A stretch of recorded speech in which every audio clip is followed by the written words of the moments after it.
This is the Horse Radio Network. This is episode 89 of Healthy Critters Radio on the Horse Radio Network. Healthy Critters Radio is brought to you by BioStar US. Find them online at biostarus.com. On today's show, we discuss the barefoot debate of to shoe or not to shoe our horses. The critters of the show are snakes and identifying the poisonous ones.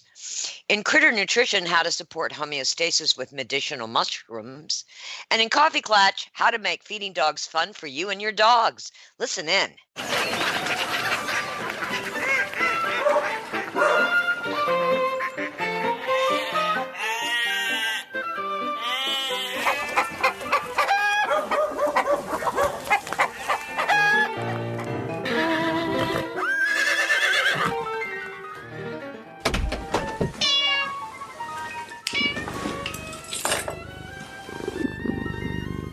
And we're back. It's the Da-da-da-da. The Three Musketeers of Healthy Critters are back, and we're here. And Tigger is full of laughter, knowing that in 17 months you get to go back to Alaska again, Yes. Which is a good thing. which is a good thing. So, how often? This is my query. I volunteered to do the chit chat before our roundtable discussion today because I had a thought. How Okay. often do you need the kind of vacation that you get to clear your brain and your soul? Go, Tigger. Okay, that's a double-edged question because, Not how often do you get one, how often do you need one? monthly. So you think, for you, if you were able to take like an entire weekend and be just as chill as you are when you take 2 weeks off in Alaska, if you could do that once a month, you think that your quality of life would improve significantly? 100%. Okay. Patty, how about you? Oh, yeah, 100%. The thing. No. This is in the perfect world. In the perfect world, what would it be? No excuses. Perfect world.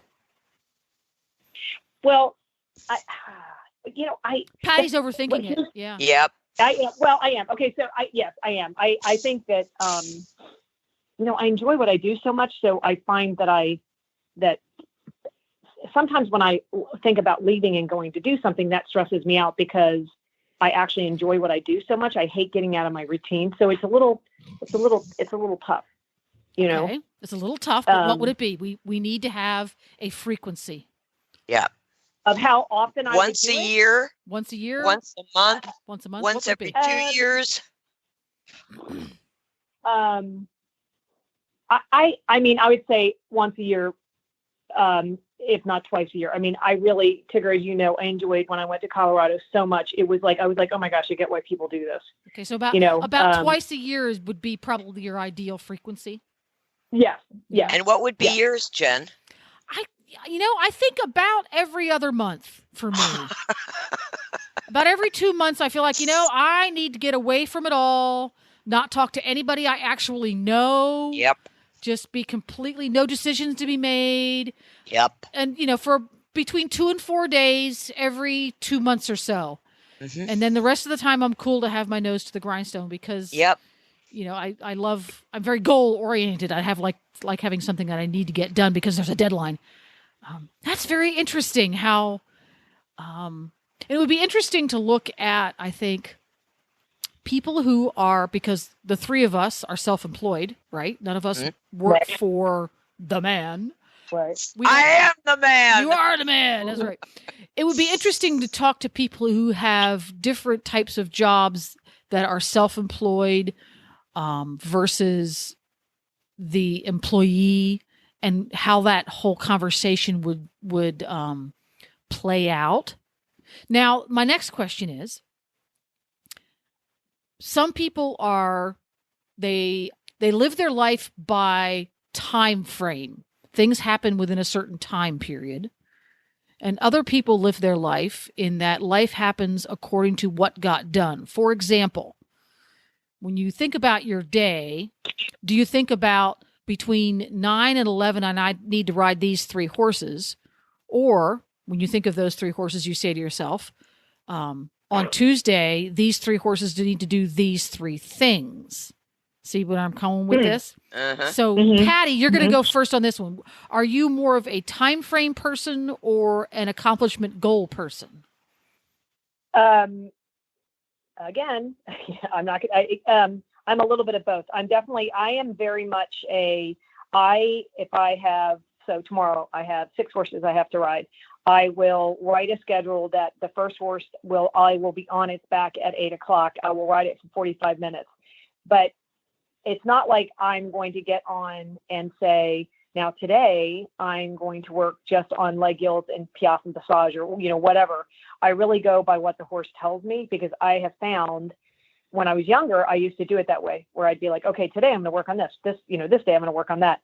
But what I found as I've gotten older and I ride so many different horses, I feel like when I do that, I become so regimented against what I think I'm supposed to be working on rather than have the horse tell me.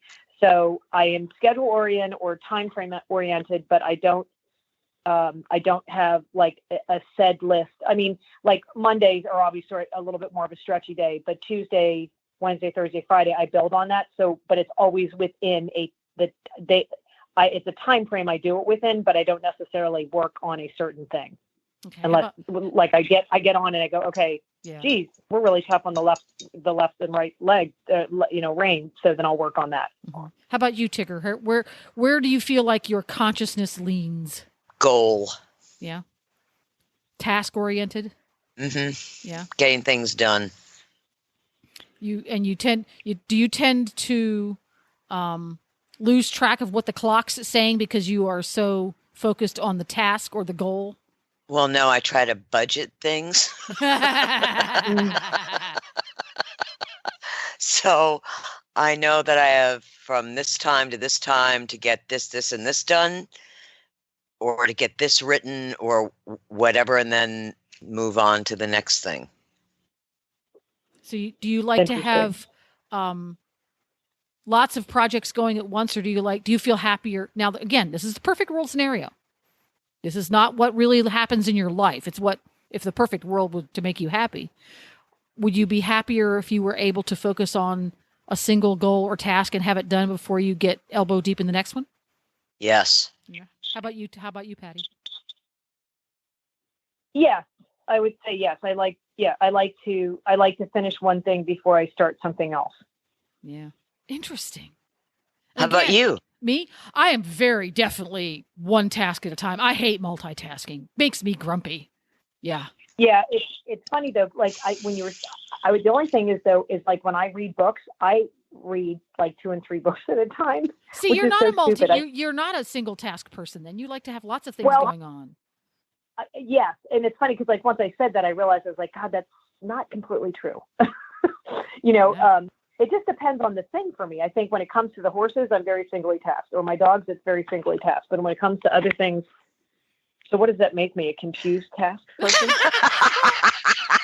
I think when it comes to the horses, you feel like you're a single task person. But when you think about it, the emotional and neurological processes that go on when one is riding a horse, that is the very essence of multitasking, don't you think? Yeah, you're right, because I have many people that like have said to me, you just are doing so many things. It's like flying kites. It's just which kite you tend to bring down at that particular moment. So yeah, I guess I guess I have to change my answer. I'm a multitasker. See, there you go. Very interesting. And that's one of the things when I ride that I struggle with is some people might call it situational awareness. I tend to hyper focus on one aspect, not necessarily keeping my thumbs up, but I will tend to focus on one small part of my riding to the detriment of other parts. So I lose track of what's going on elsewhere in that little sub universe, and I don't ride as well as I could. But then when I do try to multitask and take it all in, then I tend to get overwhelmed by it all and don't get any of it. Yeah. It's like all or nothing. And it's very difficult for me. That's something that really holds me back as an equestrian is my difficulties with making that leap. And for you, and in the sales business, they have this thing called the 4 levels. Was it 4 levels of competence? You ride at what is referred to as the unconscious competence level. You're doing so many things, you're not cognizant of doing them. They just happen. Yes. And that's one of the areas where I struggle with, is that leap from conscious competence to unconscious competence.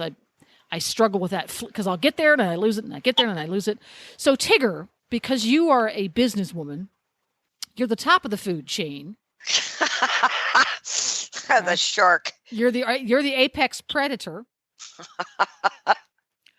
Do you find yourself, you do many, many things every day in a state of unconscious competence? You don't even realize you're doing them. So I've added something. It's been a goal of mine for 40 years that I've just decided to tackle. And it's writing a novel. Really? Oh. Yeah. And fitting that time in with everything else, it's very, very challenging. So my deal with myself, because BioStar really does come first, is even if I only get a paragraph done, I only have time to write a paragraph. I write that paragraph and then I move on to all things BioStar. Cool. Well, that's interesting that you bring that up, because on my Facebook page, one of the ads that pops up regularly is from a company called Masterclass. Oh yeah, I see those ads too. Yeah, and Dan Brown, the author of Da Vinci Code and many, many others, is doing a masterclass on how to write a novel. The way they present those ads, I want to take the classes, even though I have no interest in writing a novel. I just want to take the class. Yeah. Wow. When I graduated from college, I was accepted at the University of Iowa Writers Workshop for a master's. Really? Now, what made you not take them up on it?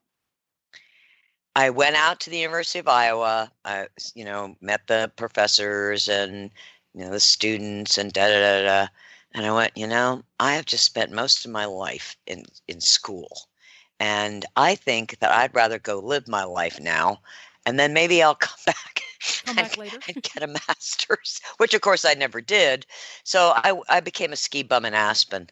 Oh, that's hilarious. That's awesome. So I would never in a million of years have guessed Tigger ever spent time as a ski bum. Oh, I grew up that's on awesome. skis. I mean, it was when I was 2 years old, I had skis on my feet. Oh, that's awesome. That's awesome. Yeah. Woo! Yes, I know. Tigger the ski bum. Look at the things we learn when I get to do the chit chat. I'm going to do this. Yes, I think we're going to put you in charge of chit chatting. Oh, that's so funny. Dr. Jen. Dr. Jen, there we go. Dr. Jen, that was interesting stuff. So, what I will pose to the audience, our listeners, is think about those same questions for yourself. Yeah. Are you like Patty in that you think you're one type of psyche when are you really a multitasker? Do you think you are one? Are you not? Are you someone who wished they were a ski bum when they got out of college and didn't get to be? And I would propose to also consider, would your best life be that you got 3 or 4 days a month where you just disconnected from technology and the world and were just able to be in nature? And or do you need that maybe once a year or once every 2 years or never? Or never. I think that's an excellent query, because there's so much pressure. I'm getting this from a book I've been listening to recently about being an introvert. Because I'm a serious introvert, despite the fact that I sit at a microphone for a living, that there's so much pressure to be extroverted. Mm-hmm. The successful people are extroverted, right? People look at you if you don't want to go visiting and you don't want to see people and you just want to be quiet and peaceful and alone. They look at you like there's something wrong with you. Like, what do you mean you don't want to go visit? It's like, no, there's nothing wrong with me. That's just me. So that's a great idea, Tigger. Think about that, whether or not your best life is lived slightly different than what you might feel from your peers or your family?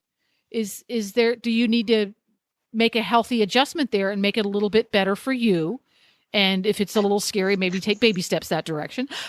Great query. Ding, well, ding, ding, ding, ding, when I'm in Wellington, I have boundaries, and my day is devoted to the horses and the riders and trainers and owners. That they have me all day long. Night, no, I don't like to socialize. I like my Tigger time. I like my alone time, my chill out time, my get myself together time.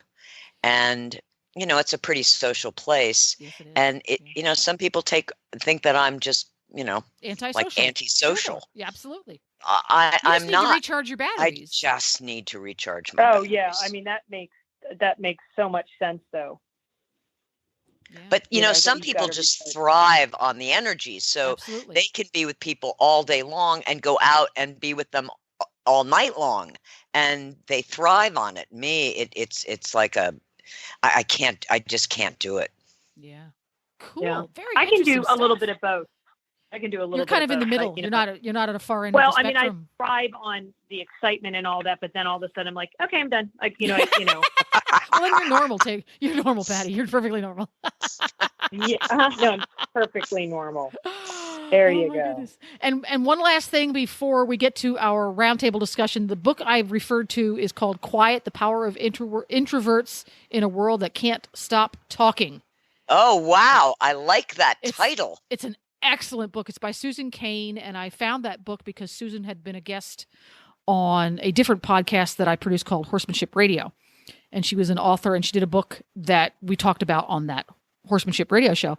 So I looked it up, and if you feel frustration about the pressure of the universe trying to make you do things that it's like, really? I don't like to talk to people that much, and it confuses you. This is a great book in that it talks about how culturally in the United States we have come to admire the extrovert. Mm-hmm. It's very interesting stuff. So deep, heavy, all that kind of stuff, but great queries, deep stuff to start the show out. Now we're going to go a little bit fluffier with our roundtable. Yes, we are. A little fluffier. I do like. So roundtable discussion today, we are discussing the barefoot debate, to shoe or not to shoe. And the reason that I wanted to bring this up is that recently a person came to me for some nutritional advice for their horse, and the horse has had some laminitic episodes, and the horse is still pretty uncomfortable. And I said, well, has your farrier been out to maybe put flip-flops on or some bar shoes, da-da-da. And she said, no, I'm barefoot, and my barefoot trimmer's been out. And I said, great. And she said, well, I can't believe you would bring up shoes. Uh-oh. And so I thought it would be good to talk about this, because my personal feelings are that I personally like to do what's best for that individual horse. I'm not pro shoe or pro barefoot. I'm for what works for the horse. And sometimes barefoot is great, and sometimes a horse needs shoes. Absolutely. So I am not in a passionate corner on either side. I know it took Lionheart, my horse, a year to transition from no shoes to barefoot where he was actually comfortable. Yeah. I don't think I could compete him barefoot ever. I mean, he's retired. He can be barefoot, but he has weak soles, thin walls, and the kind of footing that so many competition horses are in, which is either sand or, synthetic. It's just, some horses just can't do it. Some horses can, and that's great. But I think we need to approach hoof health by that individual horse. Mm-hmm. I would agree with that, because for instance, my young horse that I have right now, he's 17-1. He's a big boy. He's got great feet. Just changed, where he lives, and his feet are breaking up a little bit. Had the farrier look at him. I think I'm going to really like this guy because he's like, look, he's got great feet, wait it out. And the benefit of waiting it out is because then, the foot structure stays good, obviously, because you're not putting anything on it. And they got the nice concussion and contusion on the ground, which is good for their bones and all that stuff. But you do get to a point when they start to do different types of work where you don't want them to be slipping through the ground, and the support of the shoe can help, all of those things, and it can enhance what you're doing in the dressage and whatnot. It was interesting. I trained with a very famous German man for a period of time. His name was Martin Schaut. And he had me pull all the I don't know if I ever told you this figure, all the hind shoes off of all of my horses, even my Grand Prix horses, because he said he really felt like they went better. And it's just so interesting how everybody has their little thing. You had front shoes, but no hind shoes. And again, I think it just depends on the horse, the quality of the horse. Like I said, I've got my young guy. I'm going to keep him barefoot as long as I can. Yep. But I know that at some point, because he's a big guy, he's going to need a little bit of help because of the job that he's going to do. Yeah. And by nature, some horses do have weak soles or lower soles. And, if they were out in nature and they weren't being taken care of like we do, they'd be lame, and they'd be sore, if they wouldn't didn't be lame and have sore. They would be coyote food. I know. I wasn't going to say that. They'd be lame and sore and then coyote food. How about you, Jen? Where are you where are you on the to shoe or not to shoe? I am also very much do what's right for that horse at that time in that job. And I'm going to have a caveat there because I think what you mentioned about your horse, he was retired. Yep. He had to take time to transition into his retirement phase because he was living his life one way. Now he's going to transition and live a different lifestyle. Just like a human being, if you wear shoes your whole life, then you're not going to just start walking around San Francisco in your bare feet. Your feet are going to get sore. Right. People who want to have their horses go barefoot, I think, go wrong because they just pull the horse's shoes off. Mm-hmm. I hate that. I think that's a little unfair to the horse. He doesn't have an option. If his feet hurt, he's still got to stand on them. Yep. Think through a plan with a qualified farrier and or veterinarian. Yeah. Another thing, I think a lot of folks become frustrated and go down the barefoot rabbit hole with the blinders on. All horses must be barefoot because they've had experiences with farriers who have perhaps even gone to farrier school or have letters next to their names who are completely and totally incompetent. Yeah. Mm-hmm. Just because you went to school doesn't mean you graduated with A's.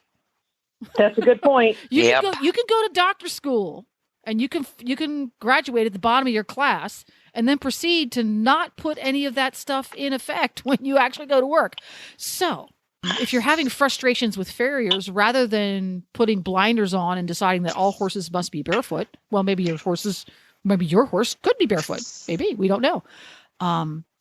Maybe doing some research from peer-reviewed articles and a second opinion and things like that would be better than just saying one size fits all. All horses who do this job need shoes, or all horses who do this job don't.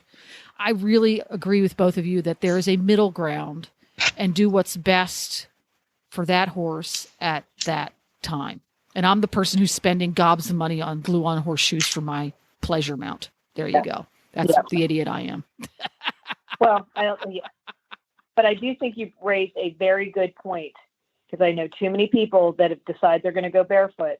And I have seen people make their horses so incredibly, and it makes me sick to my stomach, because they have decided it's better for them, but they're not looking at the pain that they're in. Nope. And when it takes more than a few days, let's say even maybe a week, which personally I think is way too long. And if you're going to transition, go work on how to transition it. Just don't pull them off and then go, maybe start putting stuff on the bottom of their feet, or doing something going into this, hardening their feet, not just ripping them off. But I've seen people, I know people that have done this, that have made their horses so incredibly sore that they were sore for 8 months. And I was like, I could not be involved in it because it was just so cruel. It was cruel. Yeah. It was cruel. And you're not doing better for them at that point. No. You're not doing better for that, but, yeah, I mean, and, and also there are lots of things you can do for your horse. If you want him to become barefoot, he needs to make that transition. There's lots of things you can do you pull off the shoes that have been nailed onto his feet. There are things you can put on your horse's feet. There are certain ways you can trim and balance the horse's feet. There are removable boots that they can wear. There's lots of things you can do to transition them so that they can be comfortable. They might not gallop around and do piafs, but they're going to be comfortable and content. And just try this sometime. Try putting a couple of good sharp stones in your shoes. And then go to Walmart and be the Walmart greeter with those stones in your shoes for about 8 hours. And just after the winter, you take your shoes off and you walk outside on a nice spring day. Like, ow, ow, ow, ow, ow, ow, ow, ow. Yeah. Have you noticed when you do that? When you do the ow, ow, ow thing, when you take your shoes off, it's a hot beach, sand, or rocks or something.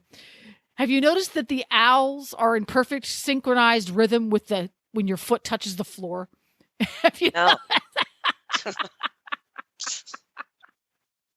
Yeah. Oh my gosh. So obviously the three of us are pretty much in agreement. Yep. Yeah. Yeah. Because we're smart.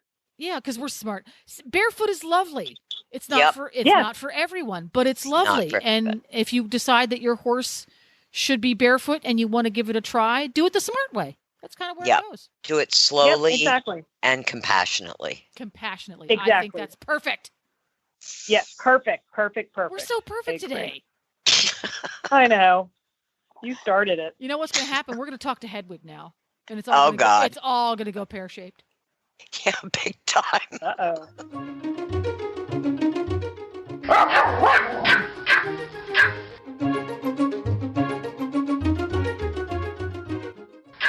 Hello? Hetty! Hi, Hetty. Hello?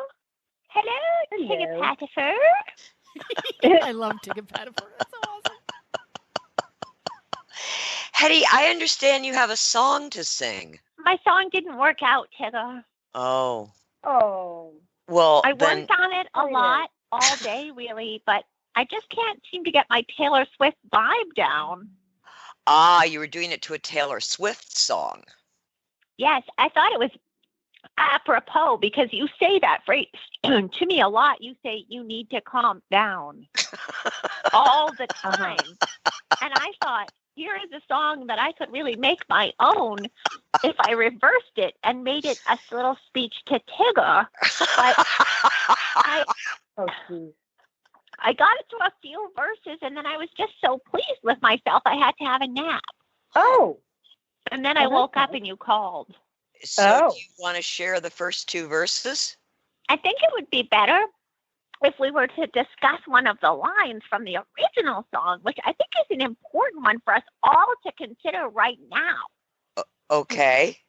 We're going to do some textual analysis on this week's show. Ready.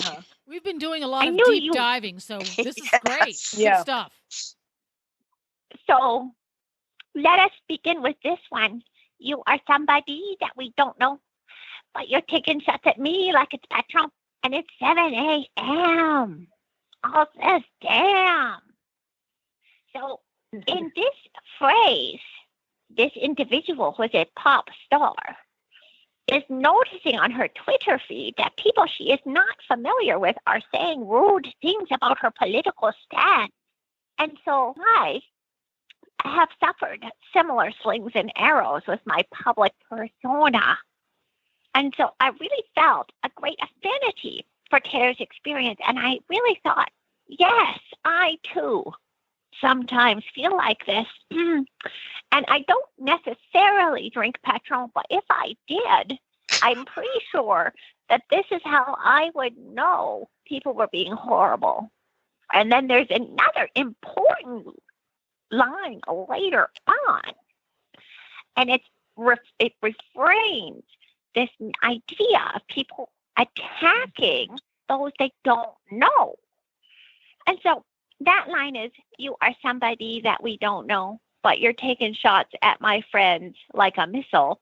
And so, again, as a little dog who is frequently accused unfairly of behaviors that are not accurate by people like Tigger and Glenn, solely because I am a little dog and for no other reason, I am pretty much forced to say that you need to take your hate away. Put it away.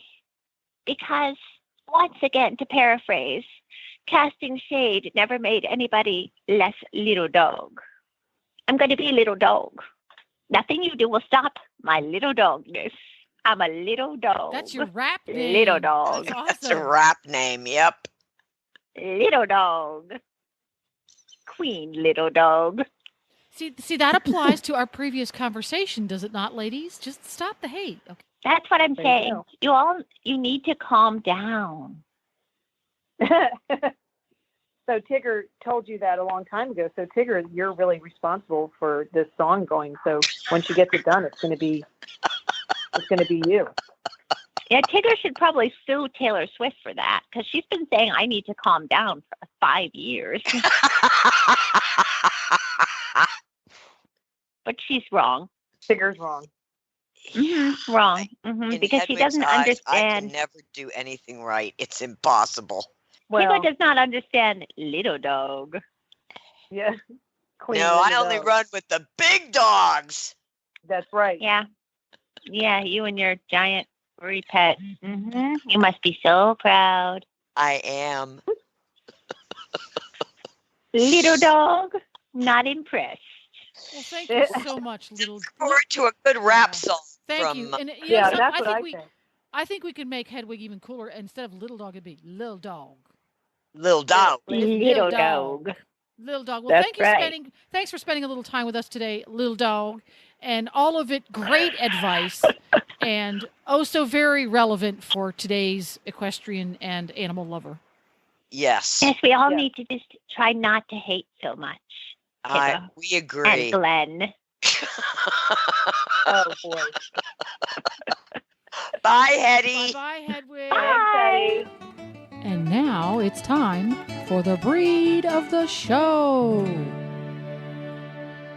We are at the Critter Corner, and I thought it would be a perfect time of year to talk about snakes and how to recognize whether they're venomous or not. And I'm sure you guys have both had encounters with snakes in the barn, as everybody does. Mhm. And there's some that are very, very good, as we know, and there's some that aren't so good. So, I thought perfect time of year to talk about this. And I've learned so many interesting things. And what triggered this was something that I saw on Facebook a couple of days ago, which we'll get into. But I figured it would be kind of cool to have, what are the basic indicators if a snake is venomous? And I think you guys have probably heard the same thing. If there's a triangular head, that's supposed to be a venomous snake. And if they have slit pupils, that's supposed to be another indicator. And I've also heard that if they have a rattler. And what I didn't realize, I always thought rattlesnakes were rattlesnakes, but I guess rattlesnakes are rattlesnakes. They have rattles, but not, from what I understand, not all rattlesnakes are actually venomous. That I'm not 100% sure about, but the thing that was the biggest indicator to me is that triangular heads, a lot of snakes actually have triangular heads. That doesn't mean they're venomous.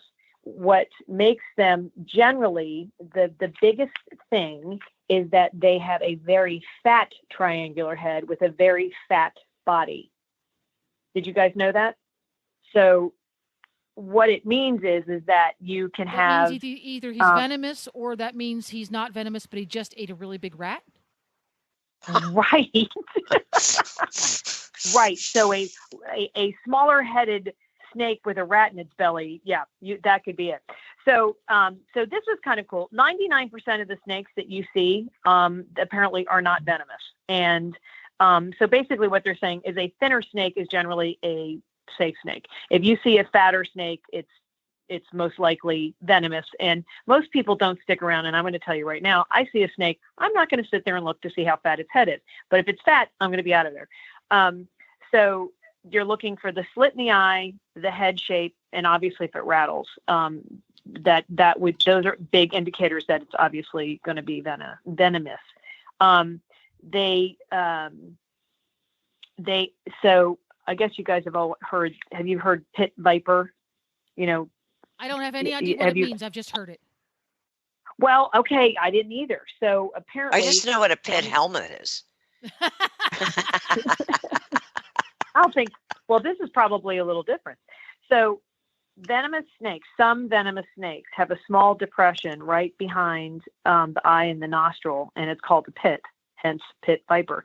And I guess because, the triangular head of the venomous snakes, they're triangular and broader because of the venom glands. So all of these things are really cool. Again, I'm just never looking at snakes long enough to know whether they have these things, and most people won't. But so what do you do if you see a snake? Most of the time, whether it's a venomous or non-venomous snake, if they're obviously up and ready to strike, you very calmly try to get out of the area. You never go towards it quickly. Don't try to kill it, because if it strikes at you and you don't know what type it is, then you could get in some serious trouble pretty quickly. A snake. I found that out the hard way. You cannot zhuzh a There's snake. No judging. The snake always has the right of way, period. Right, exactly. And honestly, most of them are relatively shy. And they, years ago we were swimming in the creek at the farm, and I had all the kids, and it was actually, it's a river, it wasn't a creek. And I look off to the side, and there is a snake on top of the water looking to me like it was ready to strike. Well, what I had heard recently on Facebook is that venomous snakes actually swim on top of the water. And that is true. Like copperheads can swim on top of the and water. Water moccasins. And water moccasins. And obviously, they are poisonous, venomous, because there's a difference, Tigger, which we'll talk about in a second. But so anyway, so when you see a snake in the water, if it's on top of the water, they are truly swimming.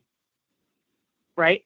Now, a non-venomous snake that will get in the water, actually their tail is below the water, and they're using that as kind of a propeller, which is, again, I just thought that was kind of interesting. I don't know.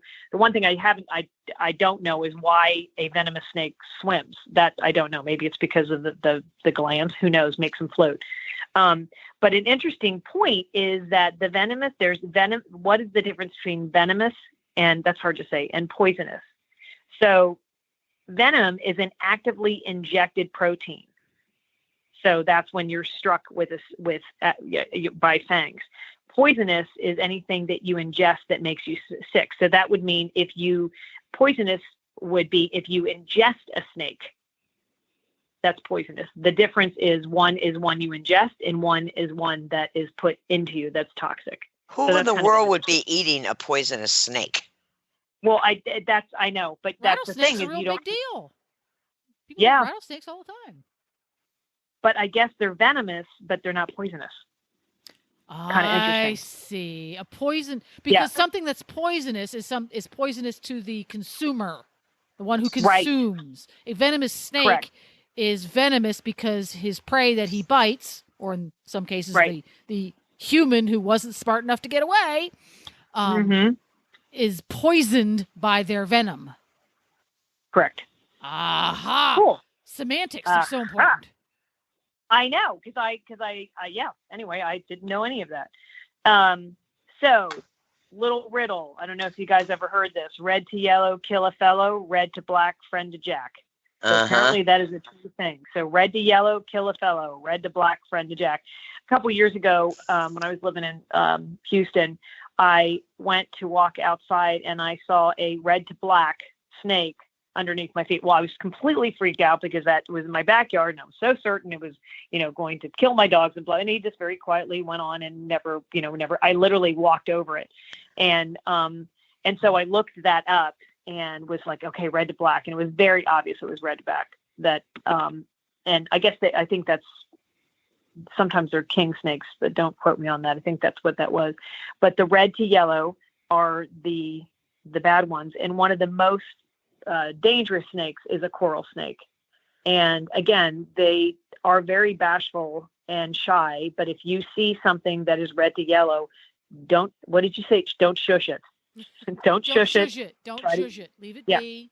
And and they're basically, snakes are basically very shy. It's just if you get in a situation where you may come upon a copperhead, like for example, a couple years ago, I had a cardboard box. It was out by the trash, and the trash people didn't pick it up. So we went to go pick it up, and there was a little tiny copperhead in it, and it wasn't expecting, us to pick up the box, and it certainly I wasn't expecting it to be there. And so it was immediately flipped out by it. But as soon as I got out of the area, it went on its way and left us alone, and it was no big deal. And not that you always have those circumstances to have those, but if it's this time of year, don't go sticking your hands into something, in a corner. If if it looks like a black hose, it could be a black snake. Heard that story tons of times with people in a barn. I always assume every snake is poisonous. You have the right of way. Do your thing, dude. Yeah, right. So one last thing that I wanted to mention that I thought I had heard for years and years and years that I really thought was true, and apparently it's not. I had always heard that baby snakes were more, had more venom in them because it was more concentrated. Because what I looked up today said that is not true. That the adult snakes are probably a little bit more dangerous because obviously they're going to be more accurate at getting at somebody. But apparently that is not the case. So there you go. Look for broad, fat-headed snakes with slits in its eyes and stay away from it. And quite frankly, if you see a snake at all, just stay away from it. But black snakes are good. Black snakes are good. And so are rat snakes. Right. And, one of the things they do have, every state has, I think, these little charts, or you can look them up online, that tell you, the good snakes and the bad snakes. And like I said, I am not a fan of snakes, but I do know there are so many wonderful benefits to them. So the more you know, the more educated you are, the better you can handle situations should they arise. And if you get in a situation that you are bitten by a snake and you think it's venomous, the biggest thing they say is stay calm. Try to breathe. Obviously, get to a hospital as soon as you can. But they say two things: do not apply a tourniquet, and do not suck the venom out. That's not a thing. That's only for Western. That's only for Hollywood movies. I know, right? So, I mean, so every time you watch an old spaghetti Western or whatever, it's still going to be in there because it was like how do you get saved if you're all the way out there, right? That's right. You got to suck out the venom. But apparently that's not a thing. That is. It's not a practical way to save your life. It's a plot device. It's a movie. It's a plot device. You're full of good information today, Jennifer. I'll say. I'm on fire. You're on it. Well, and a slightly disturbing but oh so educational segment, Patty Purge. Indeed. Yes, indeed. Again, all snakes are just fine. They have the right of way at my house. If they decide they need to live under my house, they will be trapped and rehomed to a different part of the county. Right. or country, whatever. Yeah. Or country. I don't think we're allowed to ship them across state lines here in Florida. Yeah. Yeah, especially in Florida with the big ends that you guys have out in the Everglades. That's a whole other story. The python problem is a whole different conversation. Don't get me started on that one. Yeah.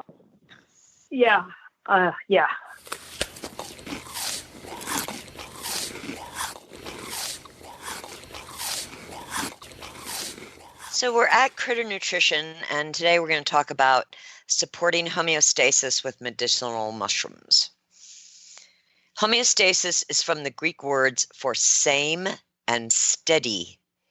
It refers to the process that living things use to maintain stable conditions necessary for survival. It is a system critical for health.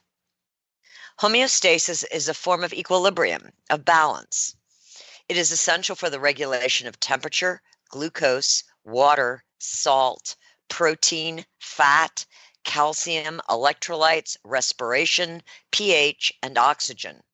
Homeostasis also applies to cells, the cell number, the tissue architecture, the extracellular matrix, the concentration of oxygen and nutrients.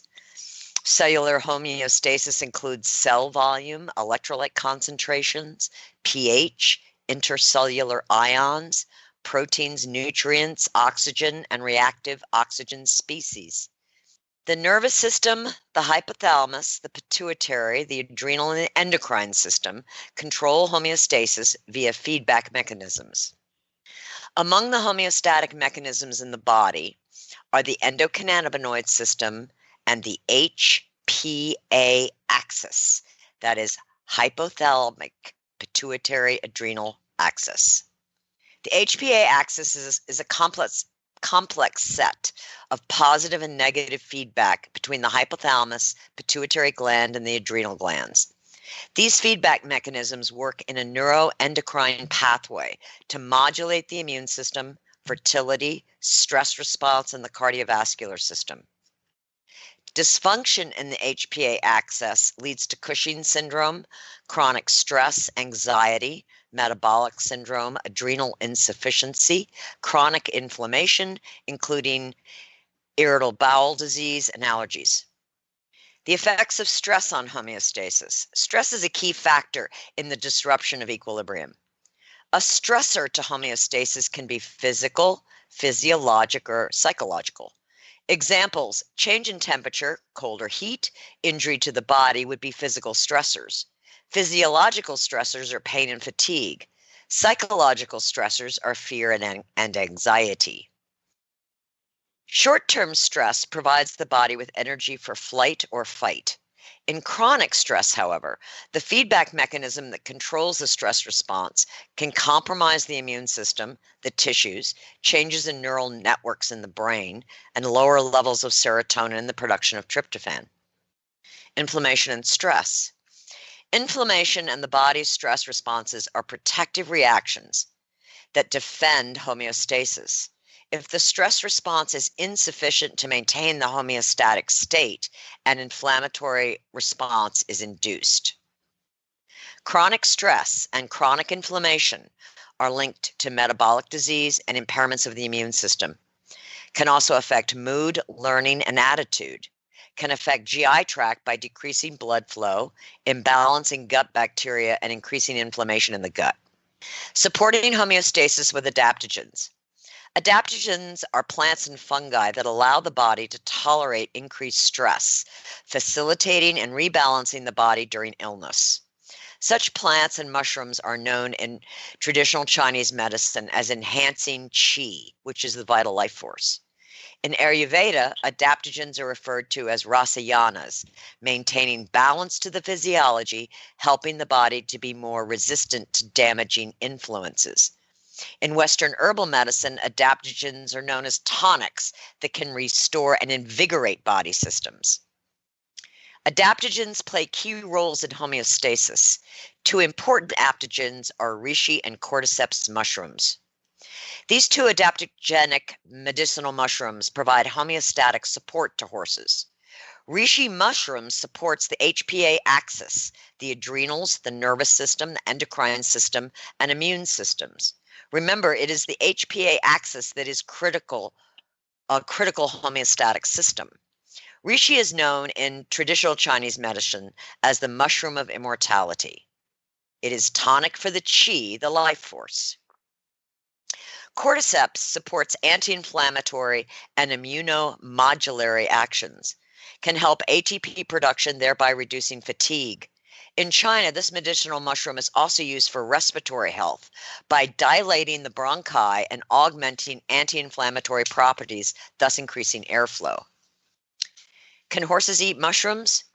If your horse is hand grazed, turned out even for an hour a day, he or she is in contact with the beneficial soil fungi. So your horse has been eating fungi spores all his or her life. In fact, research has shown that the colon of the horse houses anaerobic fungi, which are key players in the degradation of lignin and cellulose plant fibers in the hindgut. At BioStar, we are picky about our mushrooms. We rely on traditional Chinese medicine as to how mushrooms should be cultivated, processed, and what parts are used. The medicinal mushrooms we use come from China. Why? Because China has been using and growing medicinal mushrooms for thousands of years. The reishi and cordyceps we use are grown on wood, not cereal grains or rice. Mushrooms grown on wood have low starch content and high beta-glucan content. Mushrooms grown on grain and rice have high starch content and low beta-glucan content. Beta-glucans are important immunomodulators and help reduce pro-inflammatory cytokines. The mushrooms BioStar uses are grown in greenhouses with natural lighting and fresh air and are certified organic. Our reishi and cordyceps mushroom extracts are a blend of the mycelia, spores, and fruit bodies, just as the ancient traditional Chinese medicine practitioners used. Introducing BioStar's new wellness supplement, Adapter, which provides the beneficial medicinal mushrooms, reishi and cordyceps for supportive homeostasis, coupled with important wellness foods like green-lip mussels for the joints, organic kale for sulfur, organic turmeric as a potent antioxidant, amalaki, which is a rejuvenating plant in Ayurveda, astaxanthin, it's a super antioxidant able to cross biological membranes. Sunflower lecithin provides phosphatidylcholine to support healthy brain function and memory. Organic black pepper, which is used widely in Ayurvedic medicine for its antioxidant properties. It is also gastroprotective. This is in a base of coconut meal and organic pumpkin seed meal. There are many wellness formulas for horses on the market. So what does it mean for your horse? The basic definitions of wellness is defined as the quality or state of being healthy in mind and body, especially as the result of deliberate effort. An approach to healthcare that emphasizes preventing illness and prolonging life as opposed to treating disease. At BioStar, we approach wellness by recognizing and supporting your horse's fundamental biological mechanism of wellness called homeostasis. Health, longevity, and performance depends on homeostasis. Our wellness supplement receptor targets homeostasis through the body's endocannabinoid system with CBD from hemp biomass. Horses competing in licensed USEF shows or FEI competitions cannot compete on CBD. BioStar's Adapter provides support for homeostasis through specific adaptogens, organic reishi mushrooms and organic cordyceps mushrooms that support the vital HPA axis for homeostasis. Wellness, it's not just a word, it's a state of health, vitality, and well-being. Real horses and real dogs are healthier, perform better, and recover more quickly on real food. That's why BioStar empowers horse and canine owners with 100% whole food nutrition, supplements, and feeding programs. BioStar products are made at their own certified non-GMO facility in Gordonsville, Virginia, using real food ingredients that are raw, freeze-dried, or dehydrated, never cooked, and are free from artificial flavors, colors, soy, corn, wheat, and molasses. The BioStar product line includes a wide range of whole food, horse and dog supplements, treats, and unique artisan poultices that embrace the ancient and traditional uses of clay and plants. Visit biostarus.com today and learn about whole foods and canine and equine nutrition so you can make the best decisions about the care and health of your horses and dogs. That's biostarus.com. Whole food nutrition the way nature intended.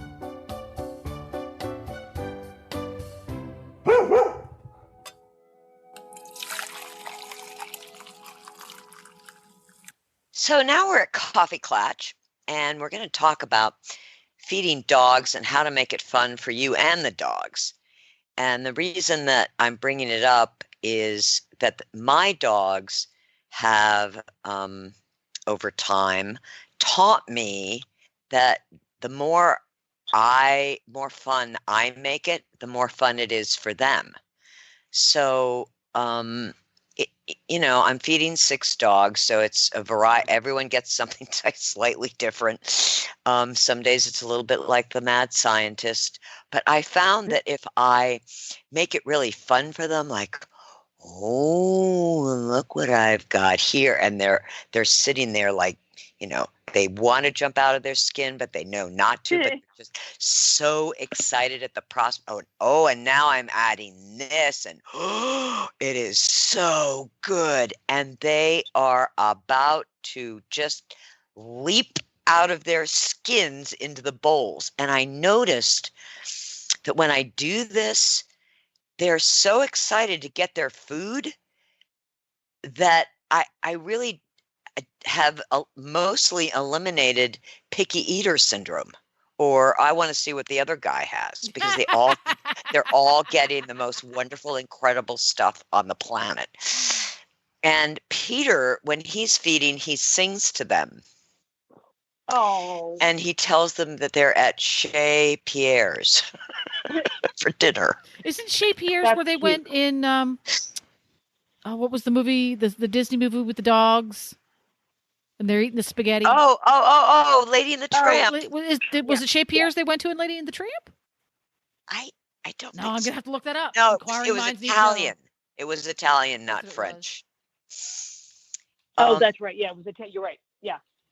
And I know how easy it is to get the bowls out, get the kibble in. Of course, I haven't fed kibble in a long time, but just get the job done, because there's, I've got to feed my family and the horses and da-da-da-da. But if you can take just a few minutes to enjoy the process of it, the dogs, they resonate with that. It sounds like to me, Tigger, that you have some incredibly well-behaved dogs before dinner time, because if I even make one more noise other than the stuff hitting that bowl, they would take me out. My dogs are they are so excited about eating. I have to calm them down. Like they all, we feed them. I feed them when I get up in the morning, and then generally, right before we eat dinner. And at the minute I do the stand up gesture and walk towards the room where the dog food is, they're tripping me. They're just constantly tripping me. And, and I have 5 dogs, and they, but Gavin, my youngest, goodness, my oldest one, starts to whine and bark, and then it gets all the other ones keyed up. So we have to be very methodical and they're all very excited, and they're very good about not going from bowl to bowl. They all eat their own dog food, but it's funny though. The Aussies just sit in the back wiggling their butts, and I've got to be careful because Catch will start spinning, and if he starts spinning, he'll have no fury, like an Aussie butt swinging for dinner, because Gavin can't hear or see, and then Gavin goes flying across the room, and he comes back. He's scrappy. Okay, he's coming back. But it's sort of like it becomes this little hectic feast of who's going to sit there and get to my ankles or trip me quicker. But it's so funny. But I have been very fortunate with this group of dogs. They are not picky eaters, because picky eaters really, to me, is very stressful. So I've been pretty fortunate. How about you, Jen? How is Gloria at dinner time? Since she has become the blind greyhound, she's really quite subdued because she's concerned about crashing into things. Yes, but we have discovered that she loves special things in her bowl at mealtime. So we either give her a little spoonful of pumpkin or a little spoonful of yogurt. It varies from day to day. Yeah. And I don't know how she does it, because she is literally blind as a bat, cannot see a thing.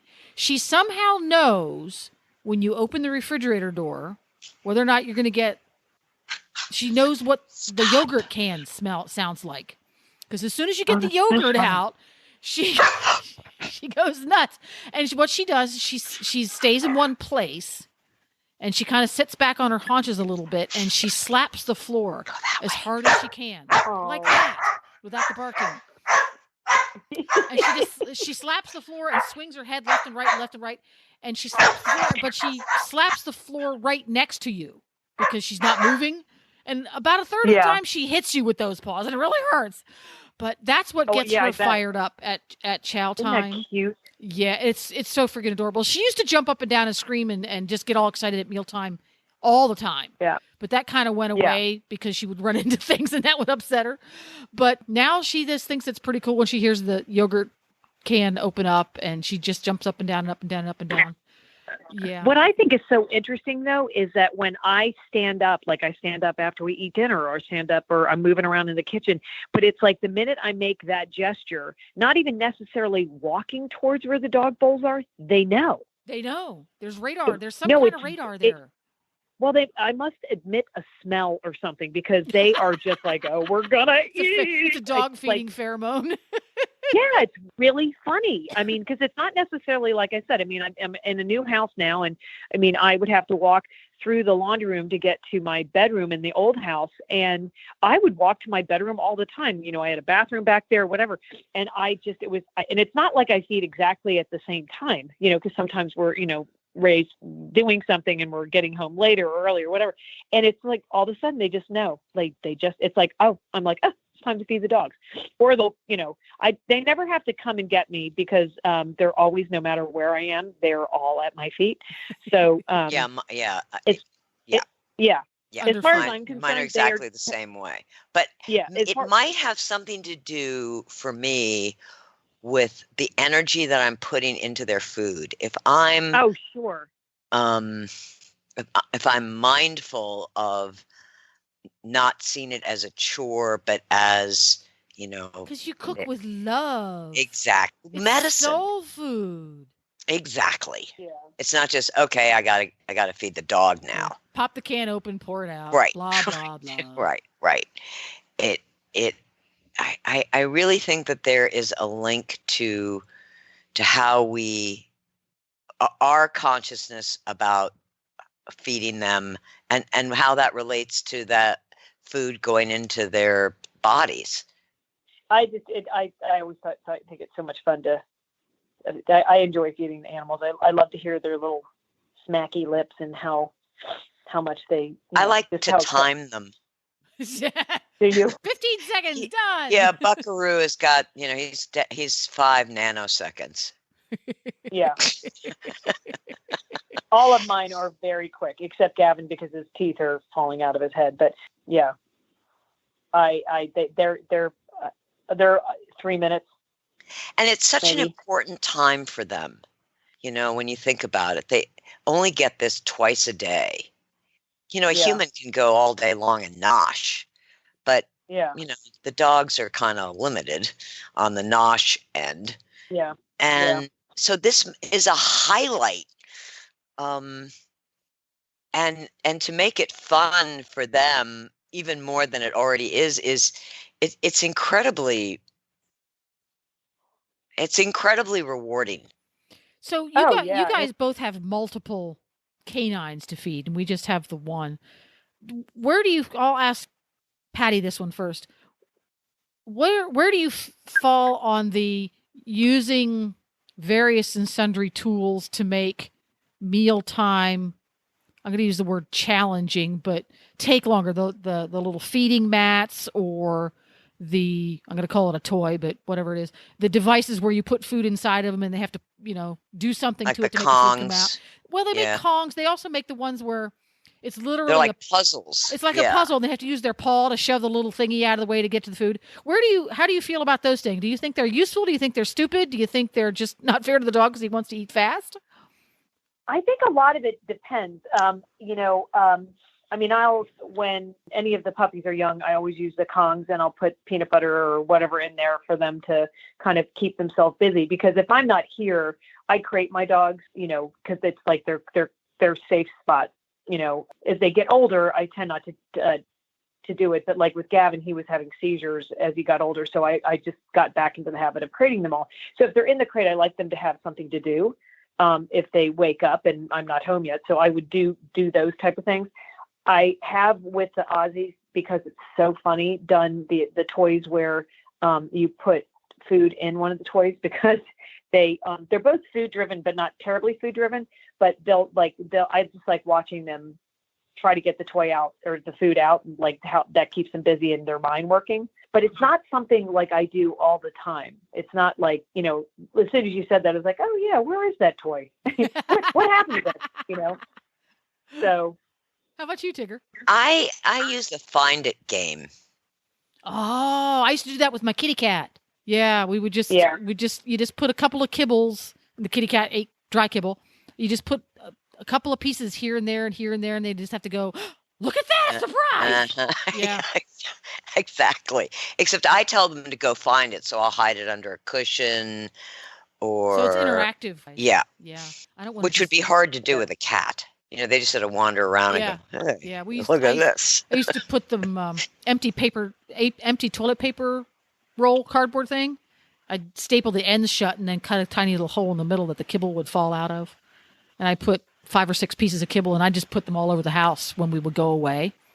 And it would keep him from tearing the house apart because he would go everywhere in the house trying to find the paper towel rolls and get the little kibbles out of them. Oh, that's cute. So it kept him from tearing the house apart. It was very useful. Yeah. With our previous greyhound, Bam Bam, we wanted to get her one of those kind of toys, like a Kong. Not a big chewer, which is pretty common with greyhounds. They're frequently not big chewers. So Kong didn't really work with her. She'd stick her tongue in there and go, oh, that's too much work. It's not worth it. Right. So I came across a treat dispensing toy. I'm going to use air quotes there. That was made for puppies, little puppies. So all it was 2 bowls stuck together. And one of the 2 bowls had great big holes in it, like the size of almost a ping pong ball. So you could put dog food in there, and it was all she could do to figure out how to use her nose to roll that over to get the dog food to fall out. Oh, wow. That was a real mental chore for her. Oh. Yeah. That's so funny. Yeah. That's so funny. It was pretty cute. So that's very interesting. Interesting ways to make mealtime interesting or give them some mental flossing. That's a good idea too for meals. Mental flossing. Interactive or by themselves. That's great. Great ideas. If anybody listening has great ideas on how they give a little mental floss or excitement for their pets' meal times, we'd love to hear about it. And where would they tell us that, Tigger? HealthyCrittersRadio.com. No more coffee for you, Tigger. You're out. Yeah, that's it. And I don't drink coffee. Yeah. Can you imagine There's a what reason I'd like for if that. I did? Yeah. Holy cow. No. No more matcha tea. Thanks for listening, everyone, and thanks to our sponsor, BioStar US. You can find them online at biostarus.com. Get the Horse Radio Network phone app on iOS or Android by searching for Horse Radio Network in the App Store. It's free and easy to use. For details about today's show, go to healthycrittersradio.com, where you can find links, photos, and more information about our guests. As always, we love your feedback. Please follow us on Facebook under Healthy Critters Radio. Be sure to visit all the great shows on Horse Radio Network at horseradionetwork.com. Love your dog. Hug your horse. Feed your chickens. Clean your litter box. Dance with your goat. Slither with your snakes. Howl at the moon. Hang with your hamster. Party with your parrot. Waddle with your walrus. Outwit your otter. Cuddle your cows. Rap with your raptor. Go chipping with your chipmunks. Forgive your fox. While hedging your hog. We also recommend that you rack with your raccoon. Gyrate with your giraffe. Meditate with a meerkat. Uber with your orangutan. Facebook with your flamingo. Ponder with your panda. Walk with your Wookiee. Yawn with your yak. Twitter with your toucan. Go raining with your reindeer. Dropbox your dragon.